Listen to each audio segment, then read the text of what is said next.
ಎಲ್ರಿಗೂ ನಮಸ್ಕಾರ. ಇದು ನನ್ನ 81ನೇ ದಿನ 100 ಡೇಸ್ ಚಾಲೆಂಜ್ನೊಳಗೆ ಬೆಳಗ್ಗೆ ಎದ್ದು ಫ್ರೆಶ್ ಅಪ್ ಆಗಿ ಇಡ್ಲಿ ತಿಂದ್ವಿ. ಈಗ 6:30 ಹಿಂಗಾಗೈತಿ. ಟ್ರೆಕ್ಕಿಂಗ್ ಹೋಗಬೇಕು ನೇತ್ರಾವತಿ ಪೀಕ್.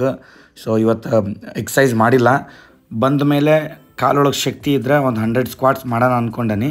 ಸೊ ಇಡ್ಲಿ ತಿಂದು ಚಹಾ ಕುಡಿದು ಟ್ರೆಕ್ಕಿಂಗ್ ಹೊರಟ್ವಿ. ಕ್ಲೈಮೇಟ್ ಮಾತ್ರ ಮಸ್ತ್ ಇತ್ತು. ಇದ್ರದ್ದು ಕಂಪ್ಲೀಟ್ ವಿಡಿಯೋ ನಾನು ಸಪ್ರೇಟಾಗಿ ಮಾಡಿ ಹಾಕ್ತೀನಿ. ಸೊ ಸ್ವಲ್ಪ ಈಗ ನಾನು ಬ್ಯುಸಿ ಅದೀನಿ. ಸೊ ಏನೇನೋ ಕೆಲಸಗಳಿದಾವೆ. ಟ್ರೆಕ್ಕಿಂಗ್ ಹೋಗಿದ್ದಕ್ಕೆ ವಾಪಸ್ ಬಂದ ಮೇಲೆ ಪೆಂಡಿಂಗ್ ಕೆಲಸ ಎಲ್ಲ ಮುಗಿಸ್ಬೇಕಾಗೈತಿ. ನೇತ್ರಾವತಿ ಪೀಕ್ನ ರೀಚ್ ಆಗಿ ಮತ್ತೆ ವಾಪಸ್ ಬರೋವಾಗ ಮಧ್ಯಾಹ್ನ ಆಗಿತ್ತು. ಸೊ ಆವಾಗ ನಮ್ಮ ಏನು ಹೋಮ್ ಸ್ಟೇದಲ್ಲಿದ್ದಾವಲ್ಲ ಅವರು ಊಟ ಕಟ್ಕೊಟ್ಟಿದ್ರು ಒಂದು ಪಲಾವ್ನ. ಸೊ ಆ ಪಲಾವ್ನ ತಿಂತಿದ್ವಿ. ಈಗ ಪಲಾವ್ ತಿಂದು ಮತ್ತೆ ಇಲ್ಲಿಂದ ಹೆಚ್ಚು ಕಮ್ಮಿ ಒಂದು 3-4 ಕಿಲೋಮೀಟ್ರ್ ಹೋಗ್ಬೇಕೀಗ ನಾವು. ಹೋಗಿ ರೀಚ್ ಆದ್ವಿ. ಅಲ್ಲಿ ಒಂದು ನಮ್ಮದು ಪಿಕಪ್ ಟ್ರಕ್ ಬಂದಿತ್ತು. ಸೊ ಅಲ್ಲೇ ಒಂದು ಮನೆ ಇತ್ತು. ಅಲ್ಲಿ ಕೋಕಮ್ ಜ್ಯೂಸು ಮತ್ತು ಮಜ್ಜಿಗೆ ಎಲ್ಲ ಕೊಡ್ತಾಯಿದ್ರು.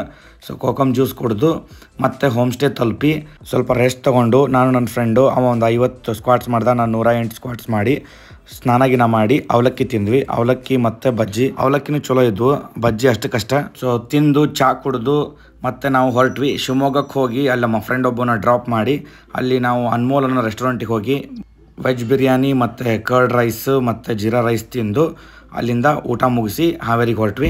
ಈಗ ಭಗವದ್ಗೀತೆ ನೋಡೋಣ.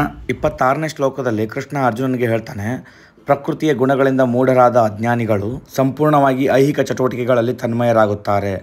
ಕೆಲಸ ಮಾಡುವವರ ಅಜ್ಞಾನದಿಂದ ಈ ಕರ್ತವ್ಯಗಳು ಕೆಳಮಟ್ಟದವಾದರೂ ವಿವೇಕಿಗಳು ಅವರನ್ನು ವಿಚಲಗೊಳಿಸಲು ಪ್ರಯತ್ನಿಸಬಾರದು ಅಂತ ಕೃಷ್ಣ ಅರ್ಜುನನಿಗೆ ಹೇಳ್ತಾನೆ. ಇವತ್ತಿಗೆಷ್ಟು ಸಾಕು. ಸಾಧ್ಯವಾದಷ್ಟು ಎಲ್ಲರೂ ಮೇಡ್ ಇನ್ ಇಂಡಿಯಾ ವಸ್ತುಗಳನ್ನೇ ಯೂಸ್ ಮಾಡಿ ಚೈನಾ ವಸ್ತುಗಳನ್ನು ಧಿಕ್ಕರಿಸಿ ಮತ್ತೆ ಸಿಗೋಣ. ಜೈ ಹಿಂದ್, ಜೈ ಕರ್ನಾಟಕ. ಧನ್ಯವಾದಗಳು.